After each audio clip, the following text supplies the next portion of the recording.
जय हिंद साथियों, व्यू 90 के इस डिजिटल प्लेटफॉर्म पर आपका स्वागत है। मैं हूं फरज शकीब। नवादा जिले के देदौर गांव के कृष्णा नगर की वो महादलित बस्ती अभी से शायद ठीक 30-32 घंटे पहले तक आबाद रही होगी। वहां कुछ इंसान रहा करते होंगे, वहां कुछ पालतू जानवर रहा करते होंगे, वहां बच्चे खिलखिला रहे होंगे। लेकिन अभी जब मैं आपसे मुखातिब हूं, उस पूरी बस्ती को जलाकर खाक कर दिया गया है, जो ये प्रमाणित करता है कि बिहार में अपराधियों के हौसले कितने बुलंद हैं और नीतीश के कथित सुशासन में लॉ एंड ऑर्डर की क्या स्थिति है, सरकार का इकबाल कहां खड़ा है और पुलिस की जो प्रशासनिक व्यवस्था है वो कहां खड़ी है। जब कल लगभग 7:30-8 बजे के आसपास इस बस्ती में, नवादा जिले के इस बस्ती में जो कृष्णा नगर गांव का इलाका है, वहां जो महादलित परिवार रहा करते थे, उस बस्ती में 50 से 60 की संख्या में लोग आते हैं, फायरिंग करते हैं, पेट्रोल छींटते हैं और बस्ती को आग लगा देते हैं। एक बहुत पुराना शेर है, लोग टूट जाते हैं एक घर बनाने में, तुम तरस नहीं खाते बस्तियां जलाने में। और शायद ये शेर जिस शायर का भी है, उसने इन्हीं मौकों के लिए लिखा होगा। यह बहुत जरूरी है कि इस पर बात की जाए और इस पर बात करना इसलिए भी जरूरी है कि आखिर इस घटना की पृष्ठभूमि क्या है, बज़ाहिर जो दिख रहा है क्या वही सच है, बज़ाहिर जो कारण आपको बताए जा रहे हैं क्या वही सच है, या इसके पीछे कोई लंबी चौड़ी राजनीतिक पृष्ठभूमि तैयार की जा रही है। आने वाले राजनीति के लिए, आने वाले चुनाव के मद्देनजर, क्योंकि जिस तरह की बयानबाजी उस घटना के बाद नेता प्रतिपक्ष की तरफ से और सरकार में शामिल कथित दलित नेताओं की तरफ से की गई है, वो कम से कम इसी ओर इशारा करता है कि इंसानों की लाशों पर, इंसानों के जलते घरों पर अपने राजनीतिक रोटियां सेकने वाले जो राजनीतिक हैं, जो राजनेता हैं, वो शायद इससे बाज आने वाले नहीं हैं। इस घटना के बाद, ये पूरी घटना मैं आपको बता देता हूं। सबसे पहले ये पूरी घटना है नवादा जिले के देदौर गांव की कृष्णा नगर बस्ती, जहां कल कुछ लोग, लगभग प्रत्यक्षदर्शियों की अगर हम माने तो 50 से 60 की संख्या में आते हैं। शाम के 7:30 से 8 बजे के बीच जब महिलाएं खाना बना रही होती हैं, मजदूर तबका है वहां ज्यादातर, वो अपने घरों को वापस आ चुके होते हैं, थक हार कर खाने का इंतजार कर रहे होते हैं। उस गांव में 50 से 60 की संख्या में लोग आते हैं, फायरिंग करते हैं और पेट्रोल छिड़क कर एक के बाद एक घर को आग लगाना शुरू कर देते हैं। और जिनके घरों को आग लगाया जा रहा था, उनसे यह कहा जाता है कि तुम लोग यहां से निकल जाओ वरना तुम लोगों को भी जला दिया जाएगा। तो उसके बाद जो ग्रामीण है वो कम से कम अपने बच्चों को लेकर के वहां से निकलते हैं। जो जानवर वहां से बचा पाना मुमकिन होता है उनके लिए उनको बचाने का प्रयास करते हैं, लेकिन उनमें बहुत सारे जो पालतू जानवर हैं, बकरियां हैं, वो भी जला दी जाती हैं। उस आग की चपेट में आकर वो भी अपनी जान गंवा बैठती हैं, जो पालतू जानवर है। और ये घटना जिला मुख्यालय से महज 10 किलोमीटर के अंदर की दूरी पर है और प्रत्यक्षदर्शियों की अगर हम माने तो वहां प्रशासन को पहुंचने में 1 से 1.5 घंटे का समय लगता है। यह पुलिस की स्थिति है, यह बिहार की प्रशासनिक व्यवस्था है। और उसके बाद प्रशासन की तरफ से तो पहले यह बयान दिया जाता है कि 80 घरों को नहीं, 21 घरों को आग लगाया जाता है। कुछ मीडिया रिपोर्ट्स ये खबर चलाना शुरू करते हैं कि 80 घरों को आग लगा दिया गया है, 80 झोपड़ियों को आग लगा दिया गया है। तो प्रशासन की तरफ से पहले यह स्पष्टीकरण दिया जाता है कि 80 नहीं, 21 घरों को आग लगाया गया है। सवाल यह है कि एक घर हो या 80 घर हो या 21 घर हो या 141 घर हो, आग क्यों लगाई गई? यह सबसे बड़ा सवाल है कि घर 21 हैं या 80, ये मायने नहीं रखते हैं। मायने ये रखते हैं कि आग क्यों लगाई गई। और उसके बाद जिस तरह की राजनीतिक बयानबाजी शुरू होती है और खास तौर से सत्ता के समर्थक जो कथित दलित नेता हैं, उनकी तरफ से जिस तरह की बयानबाजी शुरू होती है, वो बहुत ही शर्मनाक है, बहुत ही निंदनीय है। सबसे पहले इस फहरिस्त में, इस सूची में मैं हिंदुस्तानी अवाम मोर्चा के संरक्षक और केंद्र में मंत्री जीतन राम मांझी को रखता हूं, जिन्होंने बिना कुछ जाने, बिना जांच पड़ताल किए, बिना तथ्यों को समझे एक जाति विशेष का नाम लेकर इस घटना को जोड़ने का प्रयास किया। बल्कि उनको यह इशारा किया गया होगा, मैं ये दावे के साथ कह सकता हूं कि आपको यह बयान देना है कि बिहार और उत्तर प्रदेश की राजनीति अभी इस धुरी पर चल रही है कि अगर कहीं कोई घटना होती है तो सबसे पहले उसमें यादव जाति को तलाश किया जाता है। आरोपियों में यादव है या नहीं है, मुसलमान है या नहीं है, उसके बाद वहां से राजनीति शुरू होती है। तो ये जीतन राम मांझी हैं जो एयर कंडीशन कमरे में बैठते हैं, एक बड़ा फर्निश्ड सोफा है उस पर बैठे होते हैं और उसके बाद एक वीडियो बनाते हैं या वीडियो जारी करते हैं, यह बयान देते हुए कि इस घटना में 12 से 13 यादवों को गिरफ्तार किया गया है। और उसके बाद बिहार सरकार के अनुसूचित जाति अनुसूचित जनजाति कल्याण मंत्री हैं जनक राम, उनका बयान आता है कि यह विरोधियों की साजिश है, यह राजद की साजिश है। जीतन राम मांझी भी कहते हैं यह विरोधियों की साजिश है, विरोधी दल की साजिश है। लेकिन जब थोड़ी देर के बाद घटना की तस्वीर साफ होती है और पुलिस जिन आरोपियों को गिरफ्तार करती है, 28 नामजद आरोपियों के खिलाफ नवादा के मुफस्सिल थाना में व्यास मुनि की तरफ से प्राथमिकी दर्ज कराई गई है। उन 28 आरोपियों के नाम अगर मैं आपको बताऊं तो आप शायद चौंक जाएंगे या आपको हैरानी होगी। मुख्य आरोपी का नाम है नंदू पासवान, दूसरा आरोपी है पन्नू पासवान, शिबू पासवान, राम नगीना पासवान, श्रवण पासवान, नागेश्वर पासवान, मिथुन पासवान, चंद्रदीप पासवान, मुनि पासवान, राजकुमार पासवान, अविनाश पासवान, विक्रम पासवान, दीपक पासवान, मुकेश पासवान, पवन कुमार, सोनू कुमार और उसके बाद कुछ चौहान जातियों के आरोपी हैं, जो चौहान नोनिया जाति यहां बिहार में कही जाती है, उनके आरोपी हैं। उस जाति से संबंधित आरोपी हैं जिनका नाम है यदुनंदन चौहान, बद्री चौहान, सिपाही चौहान, अखिलेश चौहान, महेश चौहान, सोमर चौहान, नूनू चौहान, ये और एक यादव आरोपी है जिसका नाम है आशीष यादव। सिर्फ एक, इन 28 नामजद आरोपियों में सिर्फ एक यादव आरोपी है। लेकिन जीतन राम मांझी को इल्हाम होता है, उनको कोई ईश्वरीय आकाशवाणी आकर यह बताती है कि 12 यादवों को पुलिस ने गिरफ्तार किया है। यह बड़ा सवाल है कि आखिर यादवों का नाम क्यों लिया गया। आपको इससे पहले मैं बता दूं कि उत्तर प्रदेश के गोमती नगर में अभी एक घटना हुई थी, जब बारिश का पानी, जब वहां वाटर लॉगिंग हो गया था। एक महिला अपने पुरुष साथी, भाई, पति जो भी होगा उसके साथ बाइक पर जा रही होती है और 18 से 19 की संख्या में जो शोहदे होते हैं वहां पर वो पानी के साथ खिलवाड़ कर रहे होते हैं। वो उनके साथ बदतमीजी करने की कोशिश करते हैं उस महिला के साथ जो मोटरसाइकिल पर सवार होती है और उसके बाद पुलिस उनको गिरफ्तार करती है। लेकिन उत्तर प्रदेश के मुख्यमंत्री योगी आदित्यनाथ विधानसभा में 2 आरोपियों के नाम लेते हैं। एक आरोपी का नाम है पवन यादव, दूसरे आरोपी का नाम है मोहम्मद अरबाज। 18 आरोपियों में बाकी अलग अलग जातियों के आरोपी हैं, कुछ योगी आदित्यनाथ के स्वजातीय भी हैं उसमें। लेकिन योगी आदित्यनाथ विधानसभा में सिर्फ पवन यादव और मोहम्मद अरबाज का नाम लेते हैं। आज जीतन राम मांझी उसी पैटर्न पर इस घटना के लिए 12 यादवों को आरोपी बनाते हैं, कहते हैं 12 यादवों की गिरफ्तारी हुई है। आखिर यादवों को क्यों तलाश किया जा रहा है, यह समझने की जरूरत है। दरअसल बिहार में यादव जाति के लोगों के बारे में यह माना जाता है कि यादव जाति के लोग अब भी भारतीय जनता पार्टी को वोट नहीं देते हैं, वो राष्ट्रीय जनता दल के कैडर वोट्स हैं।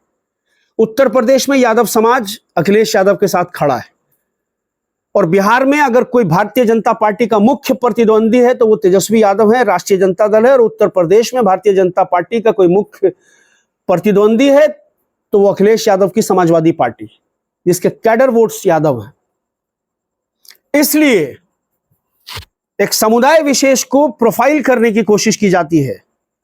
यह बिल्कुल ठीक उसी तरह से है जिस तरह से मुसलमानों को आतंकवादी के तौर पर प्रोफाइल करने की कोशिश की जाती है। कोई भी घटना होती है, कोई भी हादसा होता है तो पहले तलाश किया जाता है कि आरोपी यादव है या मुसलमान है, उसके बाद नेताओं की बयानबाजी शुरू होती है। ये जीतन राम मांझी जी को यह बयान देना चाहिए या नहीं देना चाहिए, इसका फैसला आपको करना है।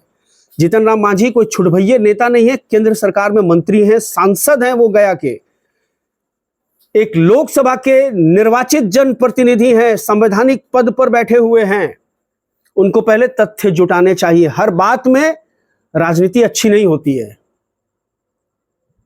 और जिस तरह से उसके बाद एक और भारतीय जनता पार्टी के प्रवक्ता हैं अरविंद चौरसिया, या पता नहीं अरविंद गुप्ता क्या नाम है उनका, मैं नाम नहीं जानता हूं, लेकिन बहरहाल अरविंद उनका नाम है। उन्होंने भी वीडियो बना दिया है सोफा पे बैठ करके कि राजद का मतलब है ये, राजद का मतलब है वो। भाई राजद की सरकार है क्या? यहां तो डबल इंजन की सरकार है। केंद्र में अमित शाह गृह मंत्री हैं, बिहार में आपकी सरकार है, नीतीश कुमार गृह मंत्री हैं, नित्यानंद राय गृह राज्य मंत्री हैं। पकड़िए आरोपियों को। ये विरोधियों की साजिश है, तो विरोधी क्या इतने मजबूत हैं आपके सामने? तो ये आपके सरकार के इकबाल पर सवालिया निशान है। क्या कर रही है आपकी पुलिस, क्या कर रहा है आपका इंटेलिजेंस, क्या कर रहा है आपका एलआईयू, जो विरोधी इतनी बड़ी साजिश को अंजाम देते हैं और 100 से 80 घरों को जलाकर खाक कर दिया जाता है। दरअसल इस पूरे मामले की गंभीरता को समझने की जरूरत है। कहा जा रहा है कि ये जो पूरी बस्ती जलाई गई है, ये भूमाफियाओं का काम है। उस जमीन पर भूमाफियाओं की नजर है और वो उस जमीन को खाली करवाना चाहते हैं। उसका टाइटल केस भी चल रहा है नवादा के मुंसिफ कोर्ट में। उस टाइटल केस की संख्या है 22/95। कोर्ट में मामला चल रहा है, लेकिन यह सिर्फ भूमाफियाओं द्वारा एक जमीन को खाली कराने के लिए लगाई हुई आग नहीं है। यह दरअसल आने वाले चुनाव को ध्यान में रखकर बहुत कुछ इसके पीछे के संकेत है, जिसे समझने की जरूरत है। लोकसभा चुनाव में इस वक्त यह स्थिति रही है बिहार में कि भारतीय जनता पार्टी का जो पॉलिटिकल हिंदुत्व का कार्ड है वो चला नहीं है। दक्षिणपंथी विचारधारा को लोगों ने खारिज कर दिया है। और इस वक्त बिहार में जो जातीय जनगणना के बाद माहौल बना है, उस माहौल में दक्षिणपंथी विचारधारा के लोगों को अपने लिए स्कोप बहुत कम नजर आ रहा है। इस घटना पर तेजस्वी यादव ने ट्वीट करते हुए लिखा है, महाजंगल राज, महादानव राज, महाराक्षस राज। नवादा में दलितों के 100 से अधिक घरों में लगाई आग। नरेंद्र मोदी और नीतीश कुमार के राज में बिहार में आग ही आग। मुख्यमंत्री नीतीश कुमार बेफिक्र, एनडीए के सहयोगी दल बेखबर। गरीब जले मरे, इन्हें क्या, दलितों पर अत्याचार बर्दाश्त नहीं होगा। ये ट्वीट है तेजस्वी यादव का, कल जब उन्होंने घटना की जानकारी के बाद किया है। उसके बाद राहुल गांधी का भी ट्वीट है। राहुल गांधी नेता प्रतिपक्ष लोकसभा में वो ट्वीट करते हैं, नवादा में महादलितों का पूरा टोला जला देना, 80 से ज्यादा परिवारों के घरों को नष्ट कर देना, बिहार में बहुजनों के विरुद्ध अन्याय की एक डरावनी तस्वीर उजागर कर रहा है। अपना घर संपत्ति खो चुके इन दलित परिवारों की चित्कार और भयंकर गोलीबारी की गूंज से वंचित समाज में मचा आतंक भी बिहार की सोई हुई सरकार को जगाने में कामयाब नहीं हो पाए हैं। भाजपा और एनडीए के सहयोगी दलों के नेतृत्व में ऐसे अराजक तत्व शरण पाते हैं, भारत के बहुजनों को डराते हैं, दबाते हैं, ताकि वो अपने सामाजिक और संवैधानिक अधिकार भी ना मांग पाएं। और प्रधानमंत्री का मौन इस बड़े षड्यंत्र की स्वीकृति पर मुहर है। बिहार सरकार और राज्य पुलिस को इस शर्मनाक अपराध के सभी दोषियों के खिलाफ त्वरित और सख्त कार्रवाई कर पीड़ित परिवारों का पुनर्वास कराकर उन्हें पूर्ण न्याय दिलाना चाहिए। तो विपक्ष की तरफ से भारतीय जनता पार्टी पर आरोप है और सत्ता पक्ष की तरफ से राष्ट्रीय जनता दल पर आरोप है। लेकिन इन आरोप और प्रत्यारोप के बीच से जो संकेत निकलकर सामने आते हैं, उस पूरे संकेत को समझने की जरूरत है। और इस संकेत से कोई भी जो थोड़ी बहुत राजनीतिक समझ रखता है वो इनकार नहीं कर सकता है कि बिहार में इस वक्त जो है, वो जो जाति जनगणना के बाद का जो माहौल बना है, बिहार एक बार फिर मंडलवादी राजनीति के उस दौर में लौट रहा है। तो यहां जातीय संघर्ष को हवा देने की एक नई कोशिश शुरू हुई है। बहुजन समाज की अन्य अलग अलग जातियों के बीच वर्चस्व और तनाव की स्थिति पैदा करने की कोशिश की गई है। भारतीय जनता पार्टी के किसी भी नेता का कोई बयान नहीं आया है। अगर हम जनक राम की बात को छोड़ दें तो जो बिहार सरकार में अनुसूचित जाति अनुसूचित जनजाति कल्याण मंत्री हैं जनक राम, उन्होंने ये बयान दिया है कि राजद यानी विपक्ष विरोधी दल और इन्होंने राजद पर निशाना साधा है, हम यूं कह सकते हैं। लेकिन उसके बाद न विजय सिन्हा का कोई बयान है, न बात बात पर बदजुबानी करने वाले गिरिराज सिंह का कोई बयान है, जिनको ट्रेन के एक्सीडेंट में एक समुदाय विशेष का हाथ नजर आ रहा है, न सम्राट चौधरी का कोई बयान आया है। क्योंकि समस्या सबसे बड़ी यह है कि ये जो लोग पीड़ित हैं, ये भी एनडीए के सहयोगी दल के वोटर्स माने जाते हैं और जो लोग आरोपी हैं वो भी एनडीए के सहयोगी दल के वोटर्स माने जाते हैं। तो भाजपा के साथ सबसे बड़ी असमंजस की स्थिति यह है कि यहां वो किसी एक का पक्ष खुलकर ले नहीं सकती है। इसलिए जो महादलित समाज के नेता हैं उनसे ये अनर्गल बयानबाजी करवाई जा रही है और उनको आगे बढ़ाया जा रहा है। उनको पता है कि वो अगर कहेंगे कि दोषियों के खिलाफ, क्योंकि उनके पास ये जो जातीय समीकरण उन्होंने बिठाया है, महादलित दलित, ये वोट जो उन्हें मिलते रहे हैं, लोकसभा में भी अच्छे खासे वोट मिले हैं उन्हें।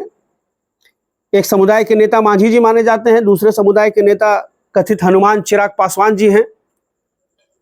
पीड़ित और आरोपियों के बीच का फर्क इतना ही है और दोनों के दोनों इस वक्त जो है नरेंद्र मोदी की कैबिनेट में मंत्री हैं, दोनों के दोनों इस वक्त एनडीए के साथ हैं। इसलिए भारतीय जनता पार्टी इस पर खुलकर कुछ भी बोलने से परहेज कर रही है। हां, अगर ये घटना हिंदू वर्सेस यानी अगर इसके आरोपी मुसलमान होते तो फिर आप कल्पना नहीं कर सकते कि इस वक्त बिहार में क्या स्थिति हो रही होती। अगर इस घटना के आरोपी वाकई यादव समाज के लोग होते तो आप अनुमान नहीं लगा सकते कि इस वक्त बिहार में किस तरह की जहर बयानी की जा रही होती भाजपा के नेताओं के द्वारा कि यादवों का जंगल राज है, राजद आ जाएगा तो जंगल राज आ जाएगा, यही वो जंगल राज है। और अब भी बिहार में नीतीश कुमार की सरकार से सवाल करने के बजाय मीडिया उसी तरह से कोशिश कर रहा है इस घटना को पोर्ट्रे करने की कि बिहार 90 के दौर में वापस लौट रहा है। 90 के दौर में वापस लौट रहा है। क्यों भाई? 20 साल से आप सत्ता में हैं, 19 साल से सत्ता में हैं। कि क्यों नहीं ये कह रहे हैं कि बिहार जो है 2005 के से जो अब तक चला आ रहा है सब कुछ चंगासी हो जाना चाहिए था अब तो 90 के दौर में, 90 में कौन सा दौर था सब लोग जानते हैं।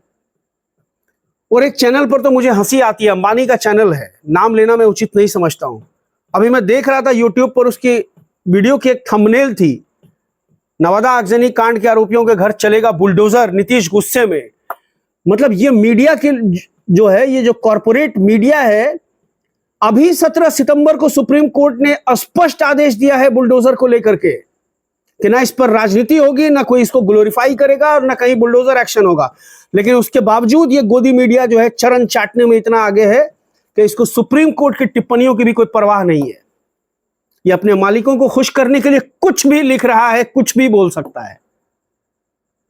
तो बहरहाल घटना बहुत ही निंदनीय है।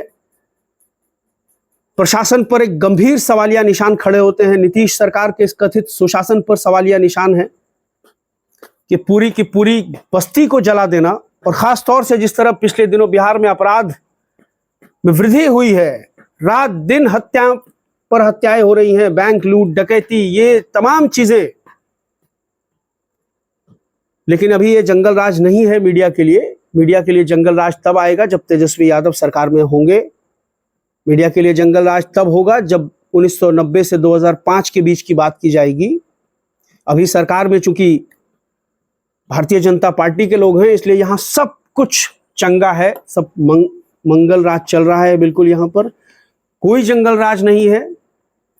अलबत्ता इस वक्त अगर तेजस्वी यादव उप मुख्यमंत्री होते तो यही मीडिया दिन भर चला रहा होता कि बिहार में जंगल राज, बिहार में जंगल राज।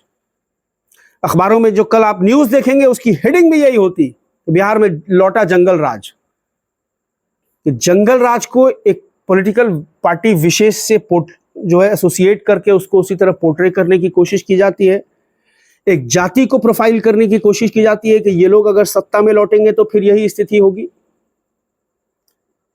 और चिराग पासवान जी, घटनास्थल का दौरा कीजिए और नीतीश सरकार से मांग कीजिए, मांग आपने किया है लेकिन एक बार फिर मांग कीजिए, प्रेस कॉन्फ्रेंस करके मांग कीजिए, पुलिस प्रशासन से मांग कीजिए कि घटना के जो दोषी हैं उनको अविलंब गिरफ्तार करके फास्ट ट्रैक कोर्ट में इसका मुकदमा चलाया जाए, पीड़ितों को त्वरित न्याय दिया जाए, उनके पुनर्वास की जो है जितनी जल्दी हो सके उसका इंतजाम किया जाए, उनको मुआवजे की राशि दी जाए। और मांझी जी थोड़ा सा संयम रखिए, थोड़ा सा अपने विवेक का इस्तेमाल कीजिए। हर बात में राजनीति अच्छी बात नहीं होती है। ठीक है, आपको मंत्रालय मिला हुआ है, लेकिन इसका यह मतलब नहीं है कि आप अपनी बुद्धि का इस्तेमाल करना बंद कर देंगे। बहुत विनम्रता पूर्वक आपसे आग्रह है कि तथ्यों को जांचिए,